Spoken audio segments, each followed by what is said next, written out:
Hey, it's Ryan Reynolds here from Mint Mobile. Now, I was looking for fun ways to tell you that Mint's offer of unlimited premium wireless for $15 a month is back. So I thought it would be fun if we made $15 bills. But it turns out that's very illegal. So there goes my big idea for the commercial. Give it a try at mintmobile.com/switch. Upfront payment of $45 for 3-month plan, equivalent to $15 per month required. New customer offer for first 3 months only. Speed slow after 35 gigabytes if network's busy. Taxes and fees extra. See mintmobile.com. My cat Freddie loves to be brushed and cuddled. But stirring up his cat allergens meant sneezing and itchy eyes. Then I found Purina One Live Clear. It's cat food that reduced the major allergen and my suffering in as little as 21 days. Now, we feel closer than ever. If you have issues with cat allergens, you really need to try Purina One Live Clear. Try new Purina One Live Clear today. Purina One, a difference from day one. This episode is brought to you by Starbucks. Smooth, bright, deliciously crafted. Introducing Starbucks Sansera Blend, their smoothest, brightest coffee yet. It's a new kind of light roast, one that's packed with so much flavor, it shines no matter how you brew it. So go ahead and try it hot, iced, black, or with a splash of creamer. Visit athome.starbucks.com/Sansera-blend-coffee to bring Starbucks Sansera Blend home. Hey, this is Bill Simmons from the Bill Simmons Podcast, here to help you make the most of your summer with Michelob Ultra, a superior light beer worth playing for. Play for it with the guys when you're competing to see who can sink more birdies on the golf course, because winning tastes even better with Ultra on the line. Play for Ultra. Fill your fridge with Michelob Ultra this summer. Enjoy responsibly. Copyright 2025 Anheuser-Busch Michelob Ultra Light Beer, St. Louis, Missouri.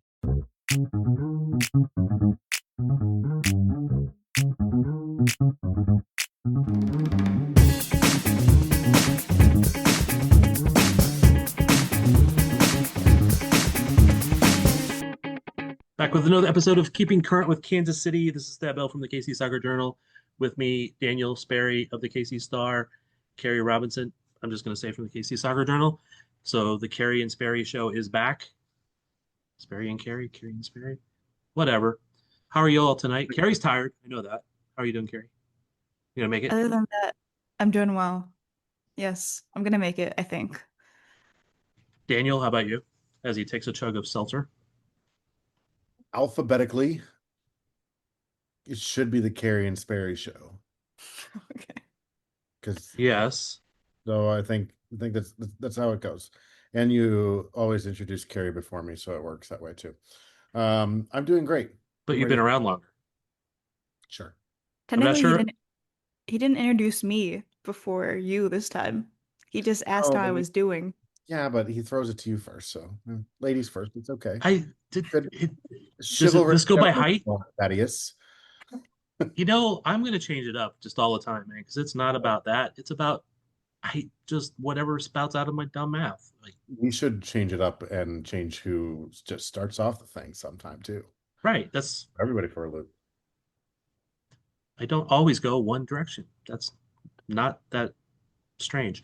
Anyway, Mr. Sperry. I said normally I ask you about how your family is, but I'm not doing that today. Screw it. That's fine.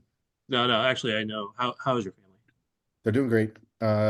This week has been fun in terms of the baby is smiling a lot, and I think tonight we actually got our first like giggle, like laugh, like while tickling her, and that was very fun to hear. Like there comes a point where like for 3 months, especially because she was younger, so like the adjusted age, or she was early, 7 weeks early, so the adjusted age is really, she's only like, she's 7 weeks younger than she really is.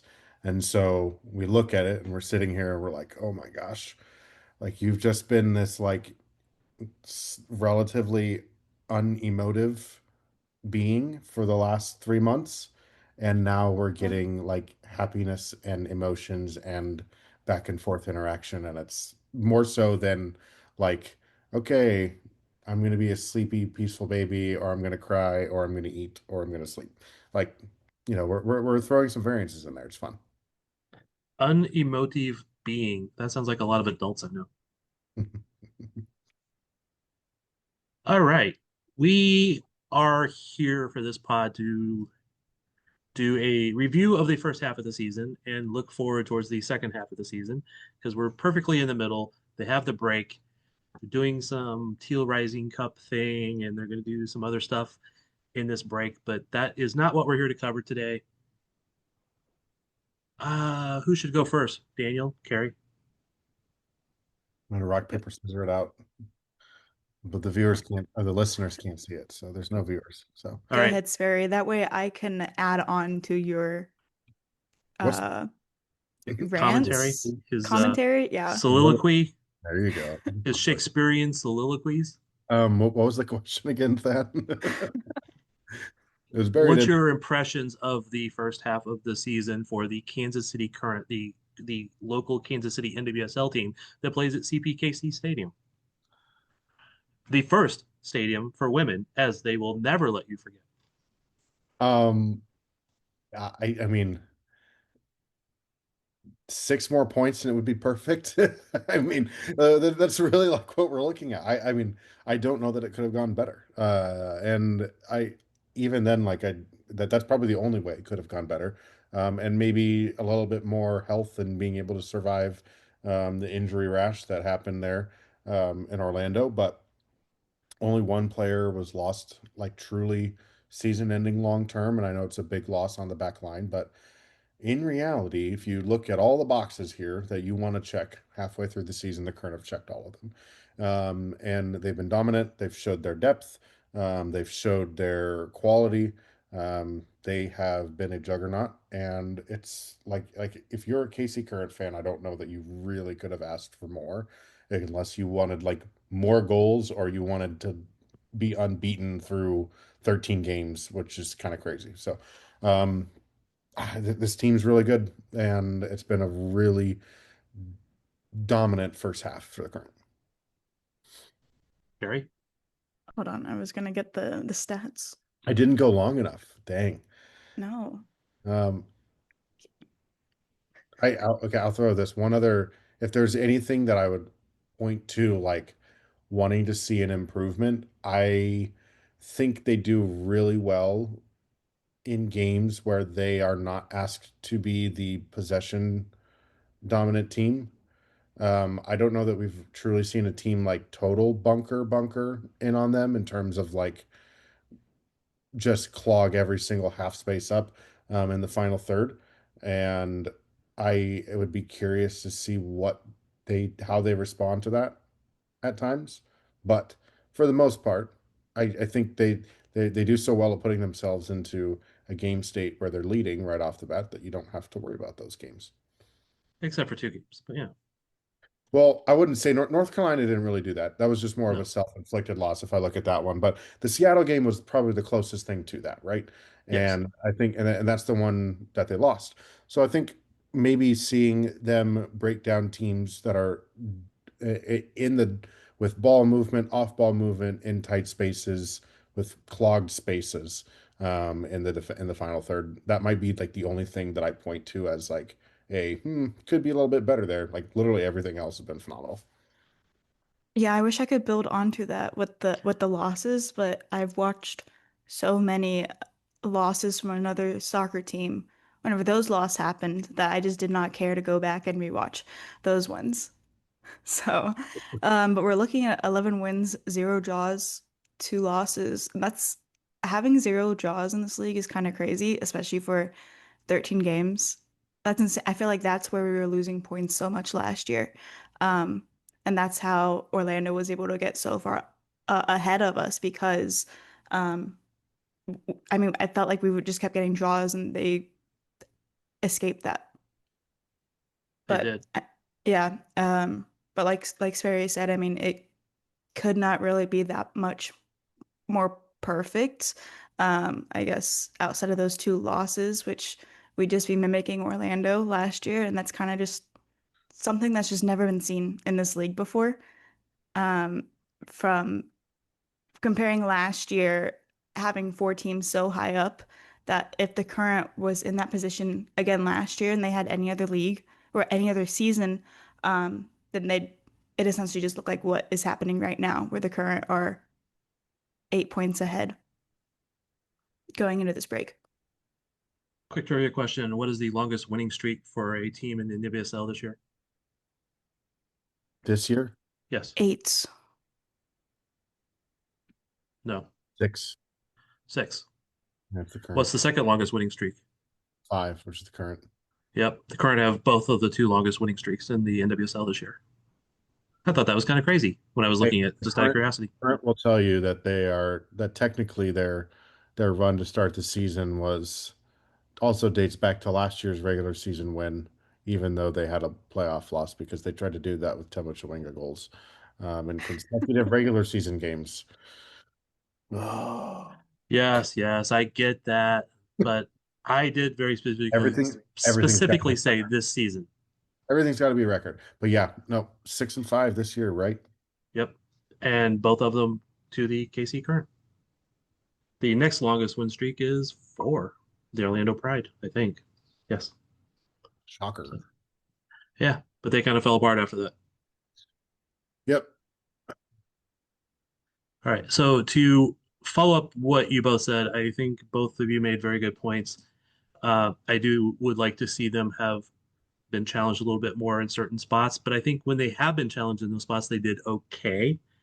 Because what they did was they still just let the other team have the ball and bring it out and then pounce on it. And they just did it from between the 18 and the center line instead of the center line and their 18 where they often do it and counter with Timwa.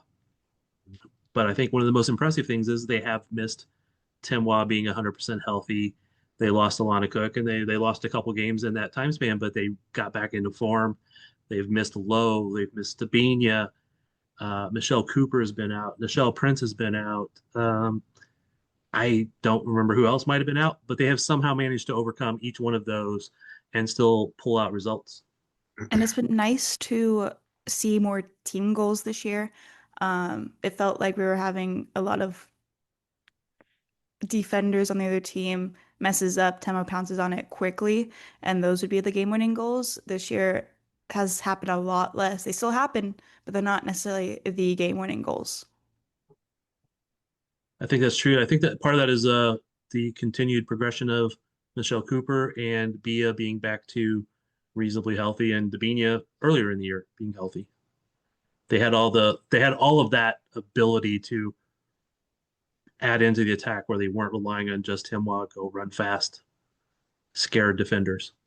Yeah. The other thing I think is different about this team too, you mentioned the team goals and stuff, and I think it's a good shout. I look at it's the defense for me. In 6 of their 13 games, they have clean sheets. And in 9 of those, sorry, not 9, 11 of those 13 games, they've allowed less than 2 goals. That's just juggernaut defense. And they aren't a possession dominant team, and they defend so well and force teams into tough spots and traps that they dictate. Like, I was talking about this actually on Box 4 earlier this week, and I was talking about it in reference to Sporting. They manage every moment of the game, even when they don't have the ball. They're fully in control of the outcome of what's going to happen on the play. And that is something that is kind of freaky and really good, and something that teams should aspire to be able to have.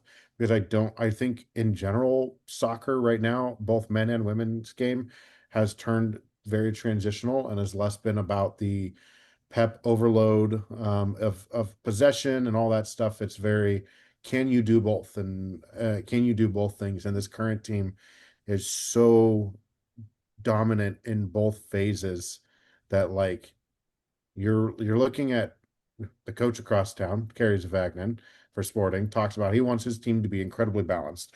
Well, the current are balanced elite at every single level. And I think it's just kind of it's a testament to the coaching staff, and it's a testament to the roster build that they've undergone to build the team and to have the team firing on all cylinders in a way that allows them to do that, because it is really, really hard to find teams that are this dominant on both sides of the ball and can manage the game where they are fully in control of how the game plays out in terms of the transitions and even when they don't have the ball. So Using a Clorox disinfecting wipe to clean that stuck-on sauce from the stove feels like... Oh boy. That tickles. Stop. It feels like coming home to your needy corgi after a long day. Best part of the day, finally. With Clorox, clean feels carefree. Clean feels good. Use as directed. It's summer. Time to enjoy long days, lazy nights, and zero cooking. Because Uber Eats has deals all summer long. So, when hunger strikes, don't sweat it. Delicious deals are just a tap away on Uber Eats. Enjoy all your favorite food delivered straight to you. Get Burger King, Subway, Popeyes, and hundreds more local favorites and savor every last bite. Now that sounds like a good summer.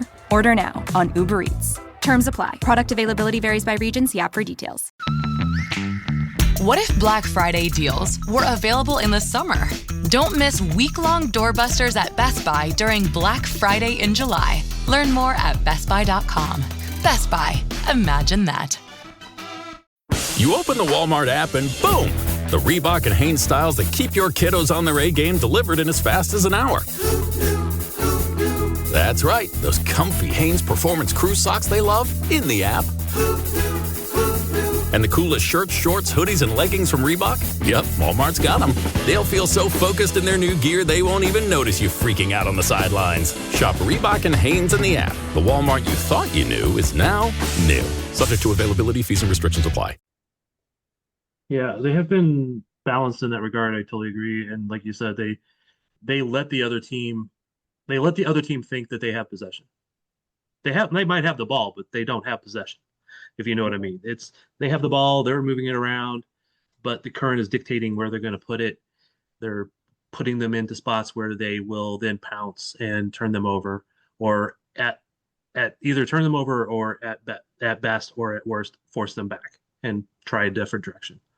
So they're doing all the right things at that, except for basically one game.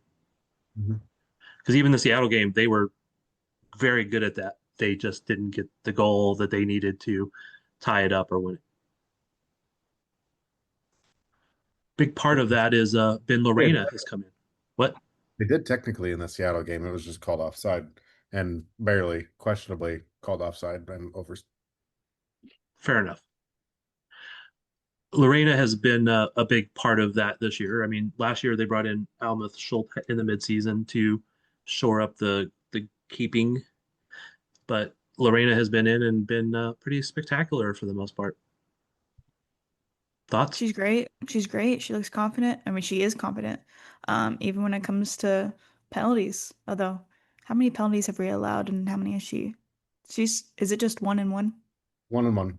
Okay. Well, exactly. 100%. She has part of it is that she has the penalty saves for Brazil at the national level this year. So it's probably Still 100% on saving penalties.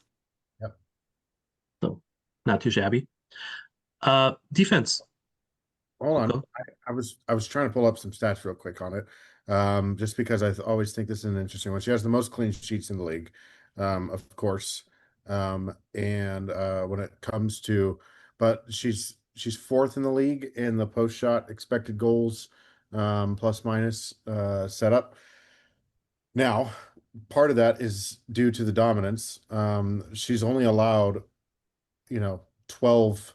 There's only she has a net positive of +3. One of the current goals was an own goal. Own goals do not count as the goals against calculated as far as the plus minus when it comes to post shot expected goals.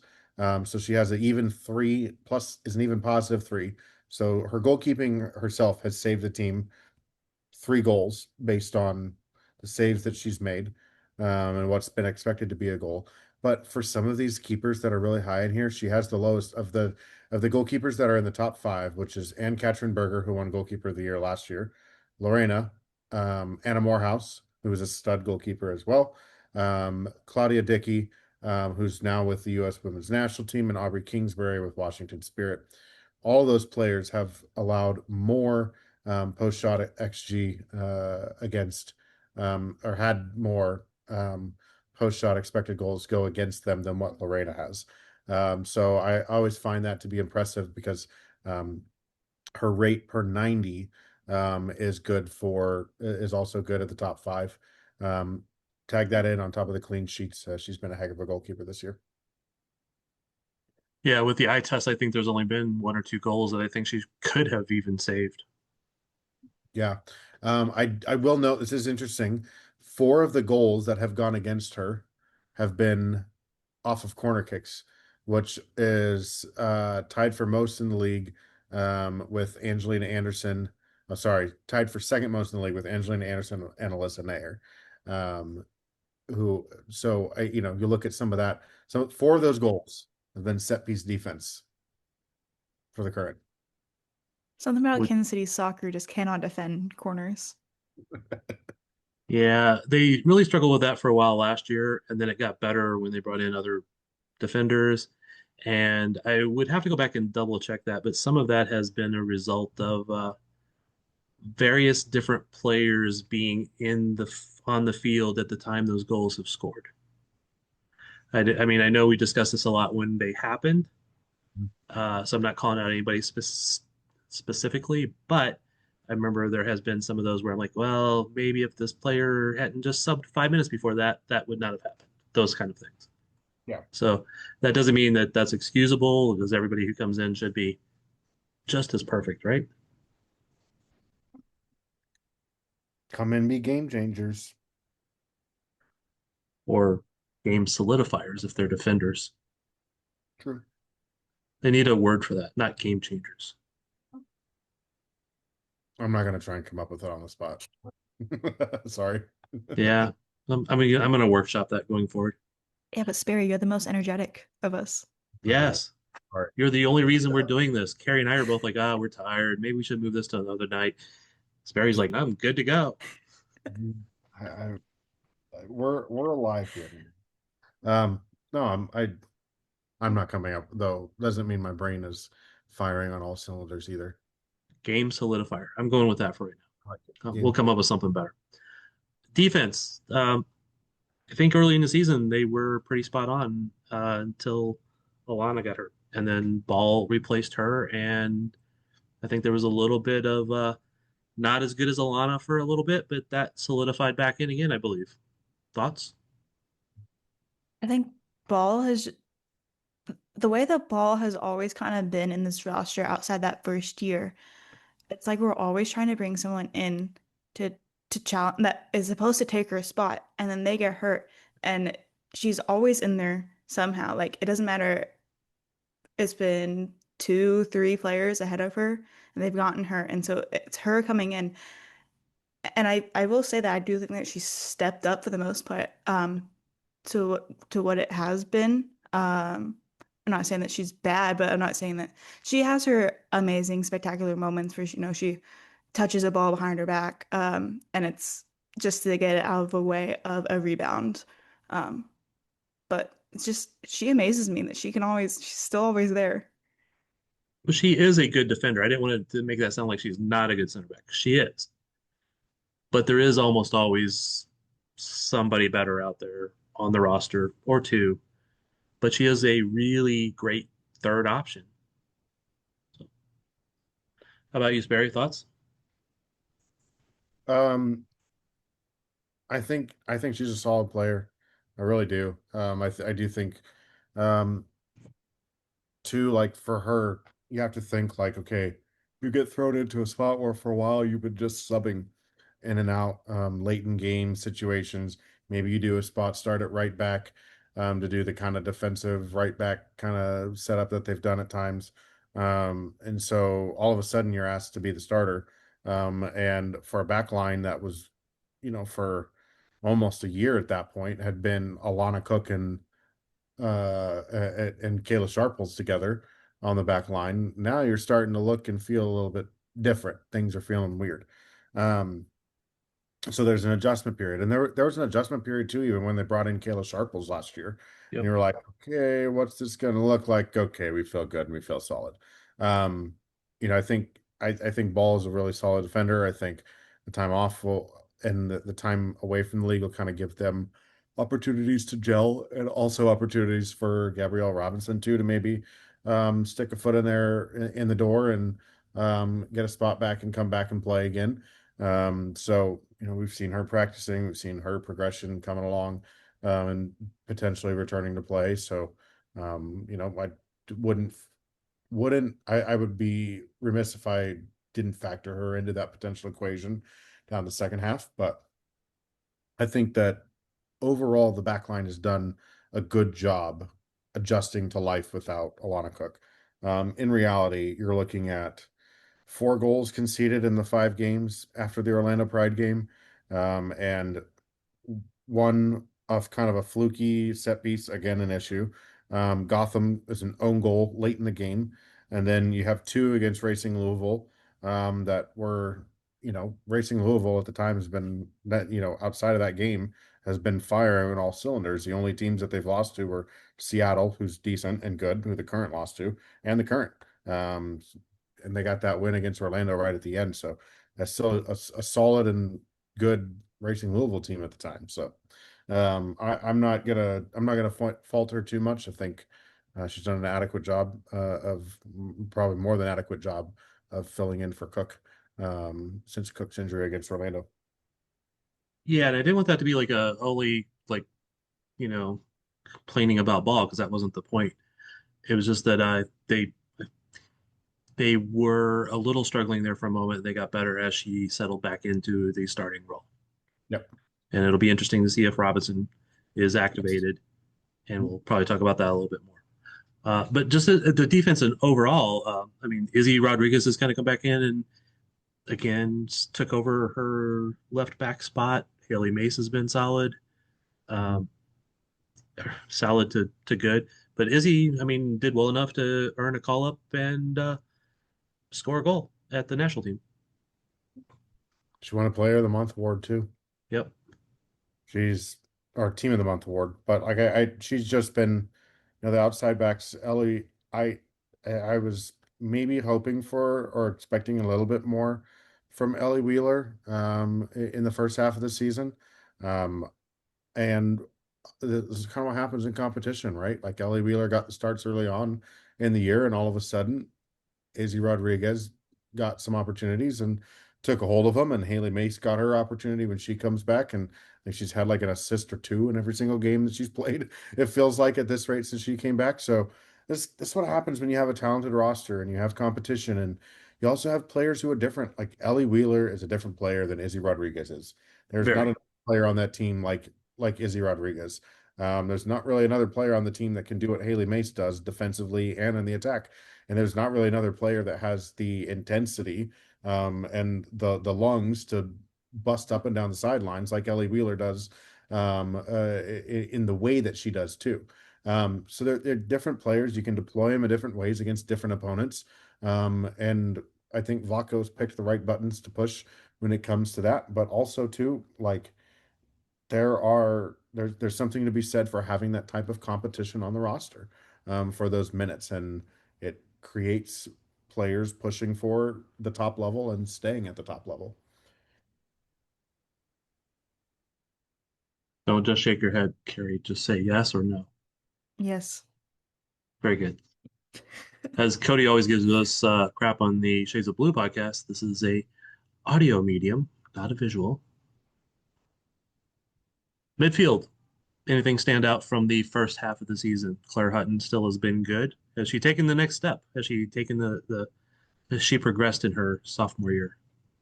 I think she has. And I think you can even see that at the national team level. Like she is someone that is starting to solidify herself as being in the middle with Coffee and Rose Lavelle if she's healthy. Um, and I mean that all just comes back to club play. Sperry, thoughts on Claire? Yeah, I think she has taken the next step. And I posted this on Blue Sky or however you freaking say it. It was at the Angel City. The BS app? Yes, the BS app. I posted it there, and this was during the Angel City game. And I felt like um I felt like watching her game there. Like you could see she was in the right spots with the ball. She knew how to progress the ball to the right spots. But I feel like the next, and I'd said that I feel like the next step in her game is like her figuring out the right final product in the final third. And I didn't, in hindsight, I don't want that to be a knock on the progress that she has made in terms of passing and vision in through the middle third, and the ball progression ability that she has really shown herself as a dribbler, with the ball, with this current midfield. And I think like that's the thing that I look at, as, and like, she last year she was tidy, she passed the ball pretty well. She wasn't great early on. Her passing got better as the season went on. This year, like the passes that she threads through the middle, to spring counters and breaks are phenomenal. She's not getting the assists because the NWSL doesn't do like MLS and inflate assist stats and do hockey assists. But I would be curious to see how many secondary assists Claire Hutton would actually end up with, and Lola Bonta too. I feel like that if they played under that rule, their assist numbers would be like through the roof, because of what they do in terms of that ball progression. And so, I think she found herself in that game against Angel City in the final third a lot more, with the ball at her feet, and maybe didn't pick out the right pass at times, or maybe could have shot or opted to shoot, and maybe she could have passed. And it's like, again, I have to remind myself she's 19, and those Yep. are things that she is figuring out other stuff at such an insane rate that I assume that stuff will eventually come, quickly. And the player that she has turned into in the midfield is just a fun player to watch, a fun two-way midfielder. I don't know that even the U.S. women's national team, has had a player like that for a while. USAA knows dynamic duos can save the day, like superheroes and sidekicks, or auto and home insurance. With USAA, you can bundle your auto and home and save up to 10%. Visit USAA.com/bundle. Bundle savings are off total premium, not available in all states or in all situations. To qualify, auto policy must be active prior to property policy issue, subject to change. Restrictions apply. Membership eligibility and product restrictions apply and are subject to change. USAA means United Services Automobile Association and its affiliates, San Antonio, Texas. Finding a new job is stressful. But with Indeed, it doesn't have to be. Just fill out your Indeed profile with your skills, experience, and desired salary. The more you fill out, the better your matches will be. And hearing from hiring managers will be 2 times more likely. Relax. That's your Indeed profile sending opportunities your way. Indeed, the world can work better. This episode is brought to you by Polestar. There's only one true way to experience the all-electric luxury SUV Polestar 3, and that's to take a test drive. It can go from 0 to 60 in as little as 4.8 seconds with the dynamic handling of a sports car. But to truly understand how it commands the road, you need to be behind the wheel. Up to 350 miles of range, the 3D surround sound system by Bowers & Wilkins. It's all something you have to experience to believe. So book your test drive for Polestar 3 today at polestar.com. 9 años pidiendo el Snack Wrap. Aquí tienes tu Snack Wrap. ¿Tú quieres un Snack Wrap? Toma tu Snack Wrap. ¿Tú también? Toma un Snack Wrap. Snack Wrap, Snack Wrap, Snack Wrap. Volvió el Snack Wrap. Para pa pa pa.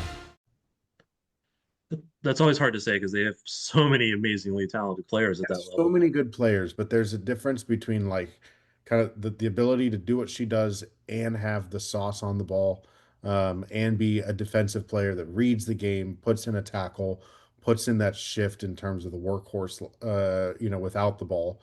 It's been a while since they've had that kind of player. A little bit Julie Ertz like, but not Julie Ertz.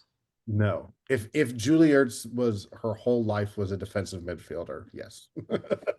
Yeah, but she still played that really well, and she was able to drop those passes. She was more of a long passer than a short to medium passer. But Claire has taken each one of those steps, and I think it's just like if you had asked Vlaco last year like to list out like 15 steps of like what he wants to see from her, she's like at number 9 right now. You know what I mean? Which is quicker than what she should be, but she also, I mean, because we didn't expect her to be starting last year, at least, especially not at the beginning, and there she was. So she was obviously way better to start than we thought she was going to be. Yeah, she's got that Ertz header though. with that Yes. goal Yeah. against whatever team it was at the national team level. Canada, right? Oh yes. I think it was Oh, Canada. Yeah. oh, Canada. Yeah. Oh, Canada. Oh, Oh Canada. Did you, this is totally unrelated, but did you listen to Stoney after the game lament about that their team just wasn't good enough? You mean you should be starting Stony? It was funny. Um, So, well, I will say that with that, since we're on the subject, it will be interesting to see what moves get made after those comments, both our team and just in general. I'm gonna leave it at that. yeah. we're talking Bev Priestman, right? No, we're talking Casey Stoney Yeah. with the The Canada Canadian national national team. team coach. She said that after the loss, she said, if you look at our team, we have a lot of people that are subs and sitting on the bench. Meanwhile, every one of the US teams is a starter at their club. And she said that we need to get people to play.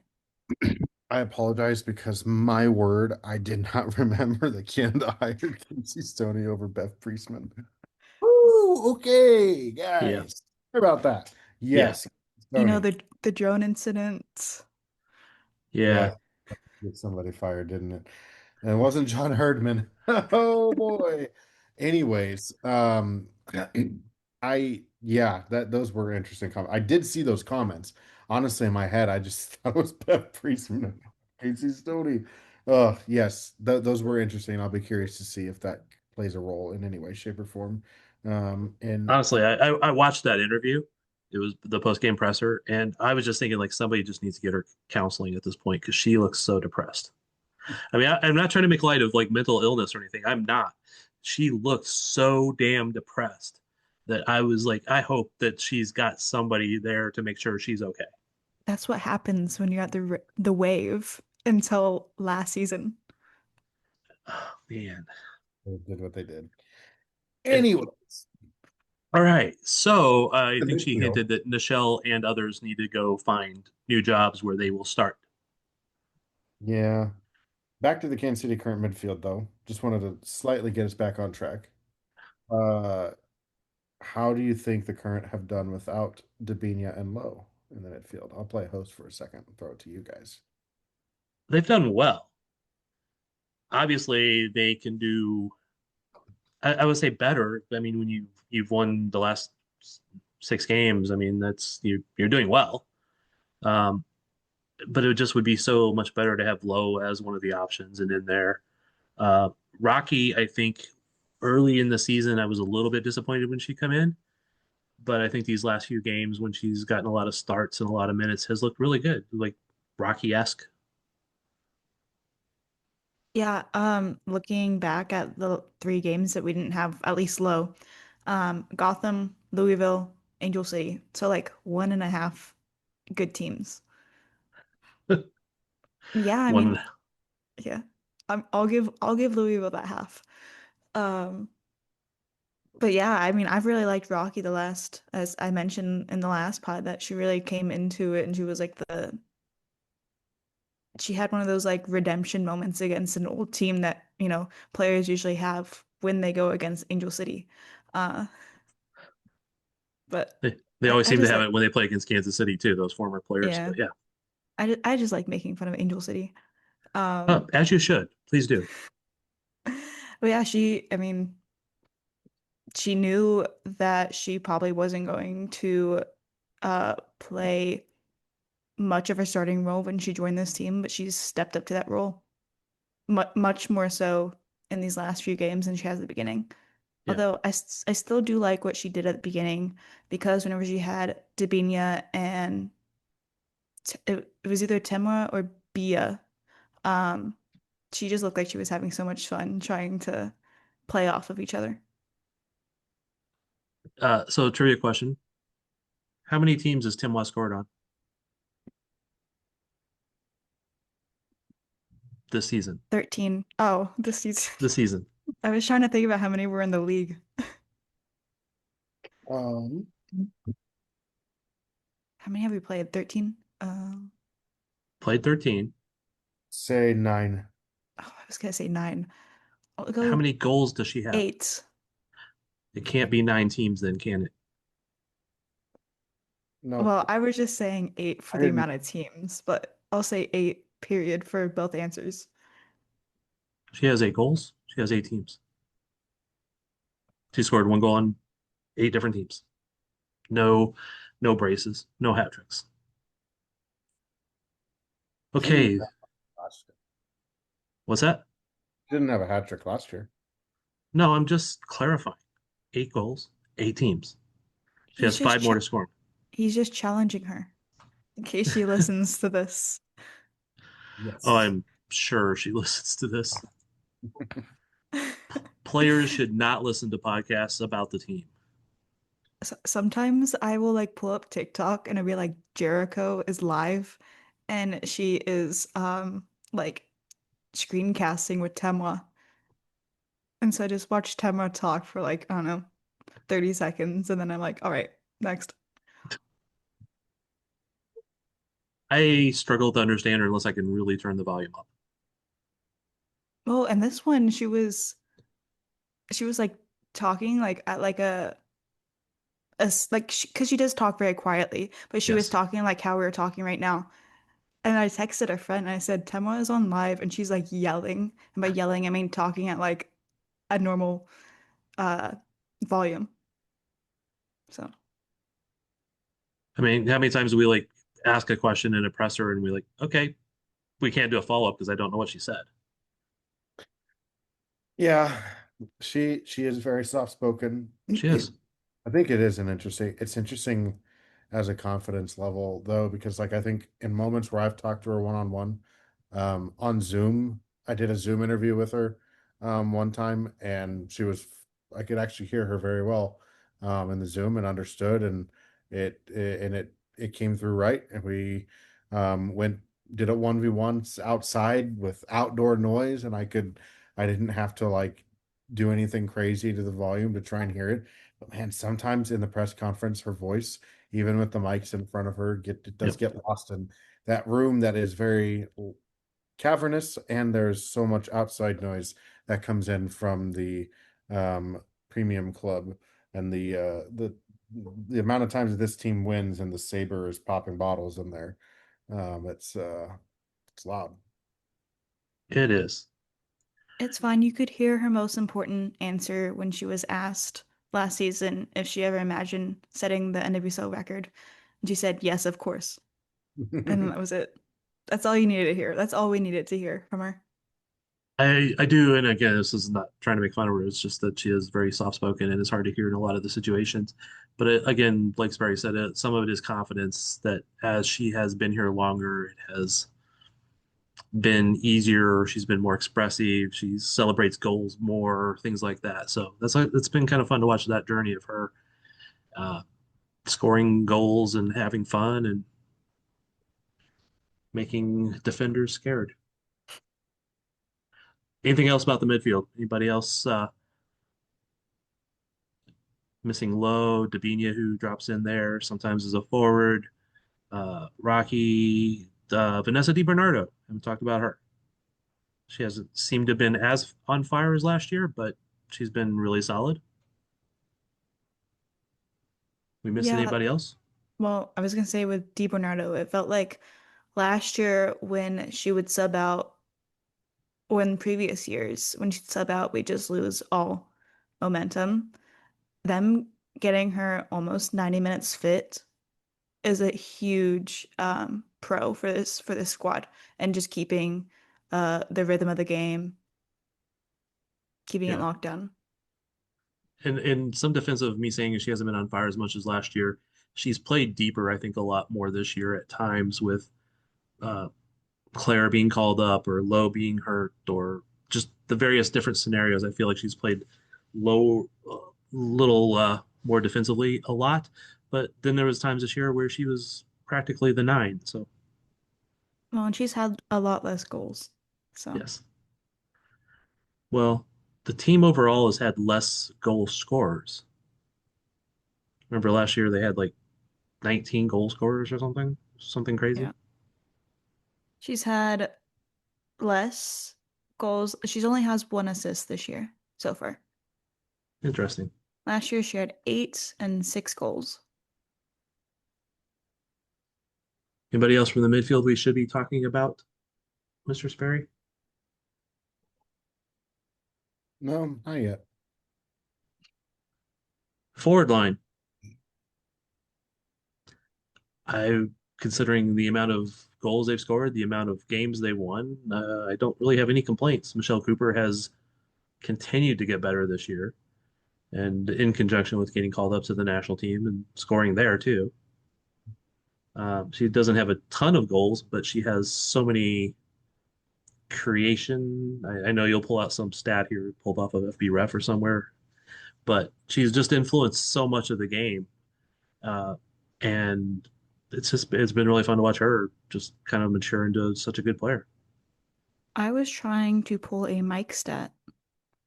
Um, it said I think it was Michelle Cooper's played in 18 matches for club and country just this season, and as every game that she plays, they win.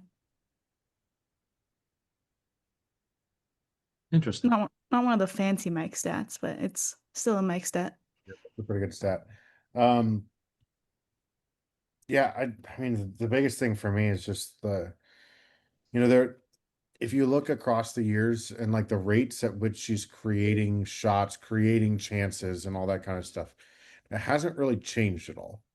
But what is changing is whether or not they turn into goals or assists. And it's just the fine tuning of the final product that we're getting from her. Every single cross you put in, I think someone's getting on the end of it and it's going to be a goal. And almost every single time, I think maybe there's been like one cross that she's put in recent weeks where I've looked at it and then I've said, you know what? A different type of pass was needed there. Like Yeah. there doesn't she ever she can analyze, evaluate, and execute the right type of pass, the right type of cross that's needed in every single situation. For these goals, she is a workhorse up and down the field defensively, and she has a dangerous shot. She's a fox in the box in terms of following up rebounds. She's always on the end of things at the back post if it comes down the left. She's dangerous enough cutting in on her left, even though she isn't a left-footed player. We saw, the goal that she scored from way out in the opener this year. She's got all the different tools in her toolbox are tools that are dangerous and provide final product. And I think that's the biggest thing in her progression as a player this year is like everything she's doing is turning to gold. And that is a sign of a really solid player. I will say I think the last game of the current, I don't think she was at her best, but I think that may have just been some tiredness or whatever. But she's been really good all year. I want to say real quick that that was not a Mike Kuhn Mike stat. That was a Mike McGrew Mike stat. Ooh. Multiple Can we have those? Stat guys. What's that? I said multiple mics that are stat guys. Yeah. Well, and I know we've mentioned this before, but what player leads the NWSL in combined non-penalty XG plus X assists? Coop. Yes, 1.18 per 90 minutes. Yep. Crazy stat. Who's second? Dabinia. Temois with 1.03 per 90 minutes. That's so crazy. the two of them together. It's almost a full goal difference between Cooper though and Temois. I think that's something like we're talking the player that led the league, like 1.83 for Cooper, right? 1.18. 1.18. Ignore me. Sorry. I heard one for sorry. I thought I heard 1.83 and I was like, holy crap, that's like she's creating 2 goals a game. That's wild, man. So No. per 90 minutes, Cooper is at 0.45 XG and 0.73 assist expected AG. Timwa is 0.87 and 0.16. But that's 0.18, 0.10, 1.18 and 1.03. The next closest is 0.78 per 90. Not to take anything away from Michelle, but how many games has Temma played in? All of them? 13. Okay. There's only one Oops. game where she didn't start, right? One or two, Yeah. because she had At least not after Orlando. because I believe she had a game where she only played 30, which was one of the losses. She didn't start in Chicago. Okay. But Cooper's only at 8. Yeah. So Yeah. So it's pretty good. And then 1, 2, 3, 4, fifth down the line in that category of non-penalty XG plus expected assist is Dabinia. So Yep. You're speaking of the forwards too. I just think too, like the players that have come in, um, Haley Hopkins has done well in the time that she's been on the field. Goal, assist. I think she does put in the work. In terms of the work rate that's needed from the forwards in terms of pressing, and that those kind of actions that they're asked. Of course, it's hard to do what Michelle Cooper and Temwa do for 90 minutes. But I think she's done a good job of it off the bench, and at least provides and helps create dangerous situations. She's got a goal. She's a challenge aerially, and when she does come in late in games as a high pressing defender up top, she does a decent job. So I think this is again one of those things where you talk about just how deep this team is. Um, this team has everybody that steps in is prepared to execute what is asked of them. And I also don't think that the coaches put them in a spot where they're going to ask of them something more than what they're capable of. They're able to say, just go do this and we'll be fine. And, I think the players execute it almost every single time. So player like Hopkins, um, Michelle Prince as well, when she's played, she has been incredibly dangerous and high quality for the team in those moments. I think she does have a goal this year, if I'm not mistaken, or at least an assist. But she has been dangerous in those games where she played. I look at that group and I say, like, you can sustain the injuries like Dabinia, like Semwa, who's not been at 100%, like Cooper, who missed about a month. You look at all those things and you're just like, okay, this team is really freaking deep, and all these players step in admirably for one another and fill in what's missing and get the job done. And I don't think as a coaching staff you can ask for more. As fans, you can't ask for more, and that's just been funny. We spend a whole lot of time talking about Cooper. We talk about Tema, talk about Dabinia. We haven't even really touched on Bia yet, but like literally everyone in that position group that when they have played, they have not looked like they were off a step, and it's just darn impressive. like you said, we didn't talk about Bia, but I just feel like she's from when she started getting into the games again this year, she's just gotten better. Which I mean, that's what you do when you get over injuries, and they didn't rush her to play a lot, and she has just gotten better. And there isn't anybody in there right now that does the hold up play and combines with others like she can because she's size, strength, skill.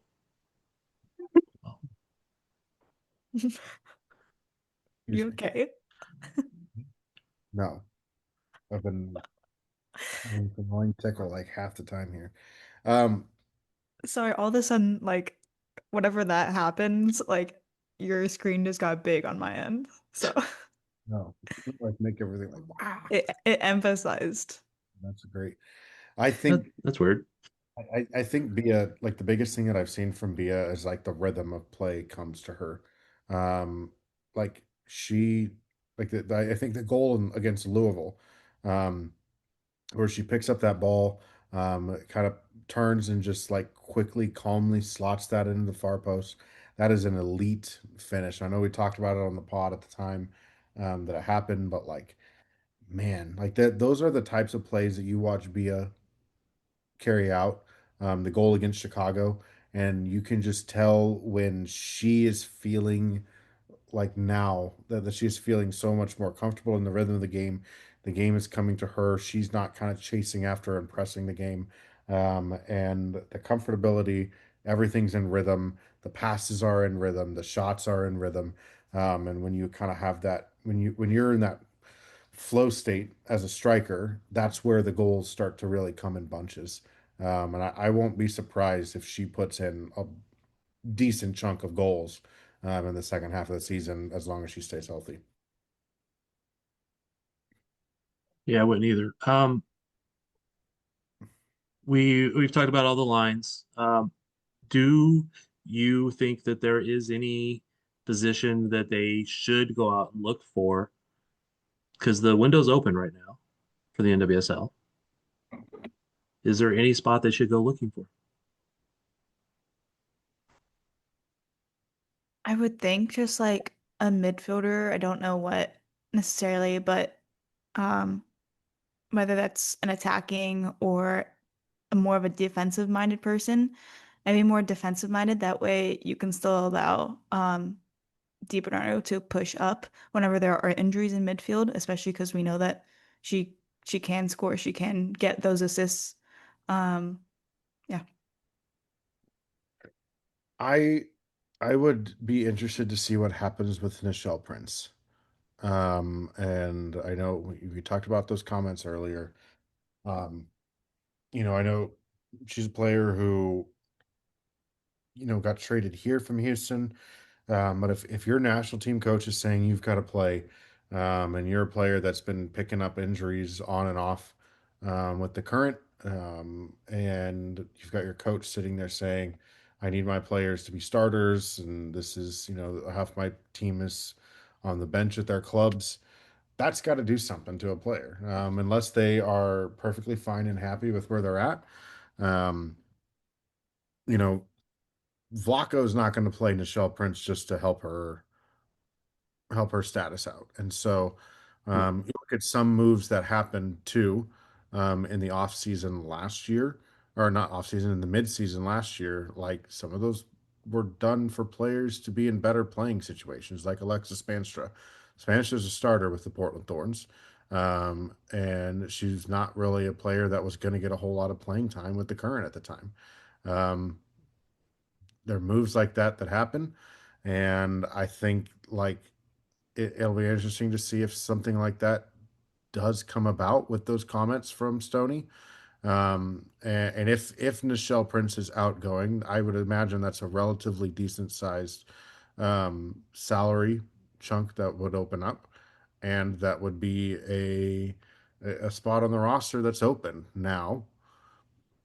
At some point, Alex Pfeiffer's probably got to come back into the mix as well. And she's in that attacking line. The current do have open roster spots, so I'd be curious to see like what they do. If Nichelle Prince goes, I wouldn't be surprised if they maybe tried to bring in another attacker. But I'm with you, Carrie, that I think either a defensive-minded midfielder or maybe somebody even in the center back realm. I know that could potentially get Gabrielle Robinson back, but then you're really still looking at four center backs and Haley Mace is the fifth. Wouldn't be surprised if maybe they'd at least think about that more on the development slash depth side of things versus being a more higher profile incoming center back like we saw with Alana Cook last offseason. Do they have And an I, open spot other than the SEI for Alana Cook? I was thinking that was the only one at the moment. It is the only one at the moment. Okay. Sorry, Carrie. Go ahead. I was just gonna say I'm excited to see Pfeiffer get elevated back off of season-ending injury. She's been playing with current too. I know that. Um, but I'm just excited. Young, 16, I think now. Probably 17 now. She was 16 last year. And Yeah. oh, she signed when she was 15. Okay. Yeah. She did from 16 last year during the year. Yeah. Wow. So I mean, 17, she scored a goal and she was looking good. When, Exactly. yeah. And I think the game that she tore her ACL, she scored a goal just before that. And that was called off, right? Offsides. called offside, but she also looked like she had potentially torn her ACL earlier in the game at that point too. There was a Yeah. nasty knee injury that she was having checked out, and she played on, scored an offside goal that got called back, and then did her ACL and got pulled off the field. Um, but yeah, every single time Pfeiffer came in the game last year, I felt like she was dangerous, and that was something Yep. that I was not expecting from her at that age. And she obviously scored that goal in the opener, big, awesome, historic moment. But even other points that she was brought in throughout the season, you're like, dang, this kid is really freaking talented. And the ACL is always tough and something you don't want to see, but man, that is a heck of a player that you might have to bring off the bench. They've been giving a lot of time to Mary Long. I think some of that time does go to Pfeiffer if she's healthy. Yep. And so I think, if Nichelle Prince is not in there, then that time really goes to Pfeiffer and Mary Long. So I'd be interested to see what happens if and when they do bring her off the list, for sure. But um, that whole situation there, with her return, Nichelle Prince's situation, just probably one to keep an eye on. And that's not me within any insider information. That is just looking at the things that have been said and the things that need to happen to get people off season-ending injury list for this club. Yeah. And if it was me, and I again don't have any inside info, and the last time I was able to get any inside info, they weren't necessarily looking at any specific moves at that point. But if it was me, and somebody would take Nichelle Prince and send 50,000 in some kind of allocation money or something, I'd make that move. Intra-league transfer funds, Thad. Yes, whatever. You're right, but whatever. I would make that move and bring both Pfeiffer and Robinson off the season-ending injury because they have both looked good in training when we have been able to see them, which has not been enough. But Okay. maybe they could play in the Teal Rising Cup. I don't know what the rules are there. No rules. Or no, sorry, that's the other one. They won the cup, so they can do whatever they want, probably. That is true. No, I was thinking about the not a friendly, just a scrimmage. No rules, just vibes. Yes, it's not a friendly because they can't call it that. Good luck. So Good luck telling Palmeiras and Corinthians if they play each other that it's just a friendly, just vibes, guys. Could no, you we're talking about imagine? the other one. Just vibes will be cleats to the knees and elbows. It's gonna be awesome. Yeah, but could you imagine Chicago beating whichever one that they're playing in the state that Chicago is in right now? Yeah. Um, Anything is possible. That's I true. doubt it, The magic of the Teal Rising Cup. but yeah, That's the saying, right? it will be. Yeah. Teal It'll- Rising Up After Dark. Is that like what NWSL After Dark? All that fun stuff. Sadly, Sperry and I will not be there for the first round of the Teal Rising Cup, but Carrie will. She will be blindingly fast. Hold it down. Holding Heartland down as the only person on Casey Soccer Journal to do, since everyone else is on whatever team it is, the other one. I did not realize until I saw the list of people playing in that game of how many C's we have on the KC Soccer Journal. Carrie, Cody, Chad, Cindy, Coleman. The CAD. Yeah. The CAD. No. Okay.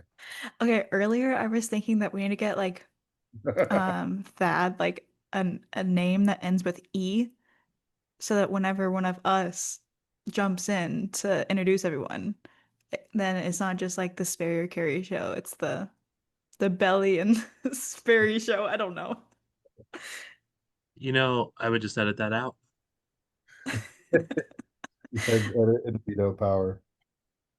Yeah, and as people who have gave me nicknames in the past that I did not like, I hit them. I wouldn't hit you, Gary, but Sperry. Oh, thank you.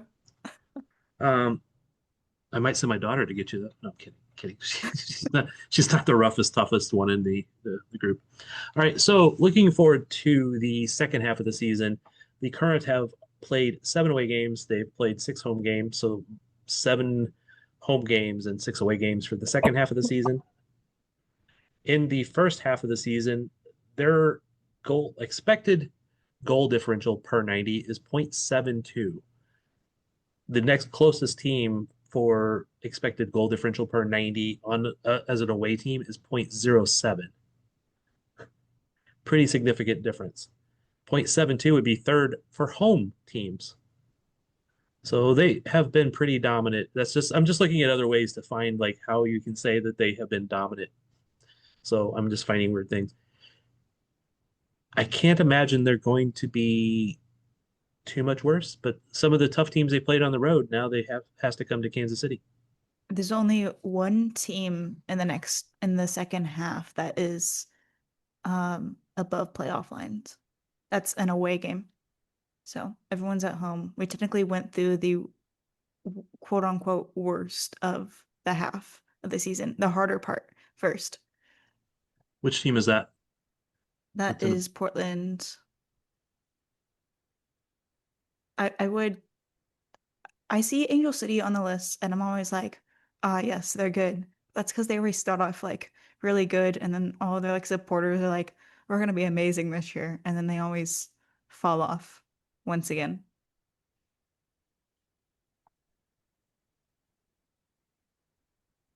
Let's hope.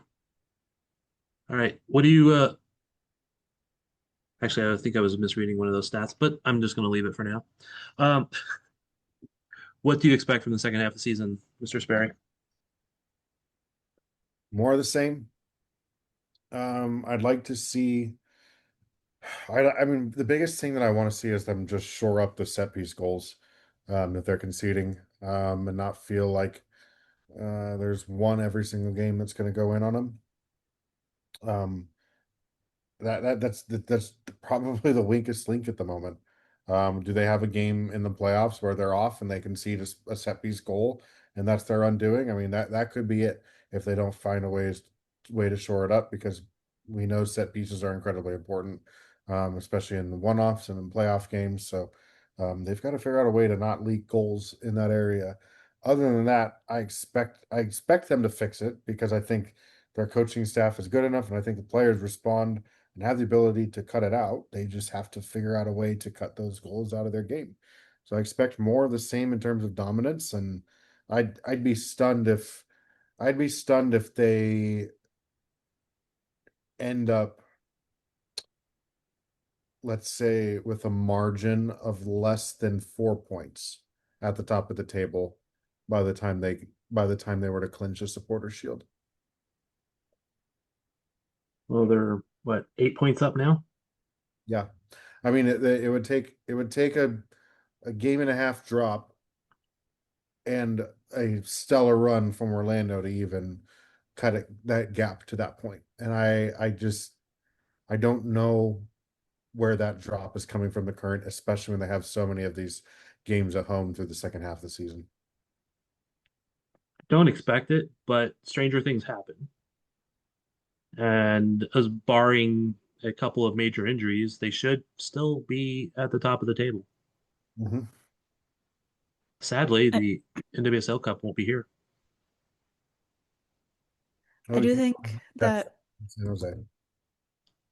Go ahead. Go ahead, Gary. Okay, I was just gonna say that I think the hardest stretch of this next half of the season is going to be August 16th through August 30th, and that's we play Orlando at home, then we go to Portland, and then it's just the mental game of beating North Carolina again. And by again, I mean like I feel like there's always like some type of weird thing that happens with Carolina, and we play them so often in fake cups and whatnot. Yeah. I would also imagine Louisville will be tough on the road. Yes. They seem to, for some reason, match up well with Kansas City and always cause trouble. August will be hard, and then it should be better. Well, they had a stretch where they were not looking so good for 2 games in the first half. maybe they can have a game or two where they falter and get back in stride. I don't think there should be any national team call-ups till October. So that shouldn't interrupt any of their plans once they get back to league play. All right. Anything else we need to cover today? Probably not. We keep doing these really late at night and we start all getting a little bit loopy. Sperry, any last words? Any thoughts? No, enjoy the Teal Rising Cup games if you go out. Um, like I said, I'm really looking forward to Tuesday. Just one championship game stuff is always fun. But the potential for a Corinthians Palmeiras matchup excites me the most out of any of it. It is. I know some of their stars will be missing because they'll be at the Copa America with Brazil. But those are two very, very good Brazilian teams, two of the best teams in the South American continent. And there's a lot of young talent in those teams that will be future Brazilian stars around the world. And they are fierce, fierce rivals if they get to play against each other. It's just, it'll be a cool opportunity to watch some really, really good soccer. I think as a whole, you'll see better soccer in this than you saw in the Women's Cup last year. Oh, I'm pretty sure. We'll probably talk a little bit more about the Teal Rising Cup after it's over, actually, because we'll have a chance to have seen at least one night of games, and Carrie can tell us what it was like to be out there and facing the rest of the KC Soccer Journal group. Cody, you're not listening to this, but you're going down. How much do I have to give you to 2-foot tackle a couple of people?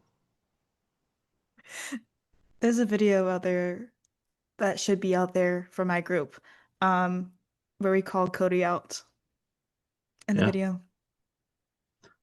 I will go look for it. Well, it's coming out. Not yet. Oh, so not yet. Okay. Soon. 2-foot anybody whose name starts with C that works for the Kansas City Soccer Journal that's on the other team. Oh wait, that's all of them. Have fun. Do enjoy it though. It is fun to get out there and do that stuff. So I wish I was there, but I will not be. All right. We will come back with another episode probably next week and talk about the Teal Rising Cup and also maybe break down all the free agent lists that we have and what we think may or may not happen. We are out.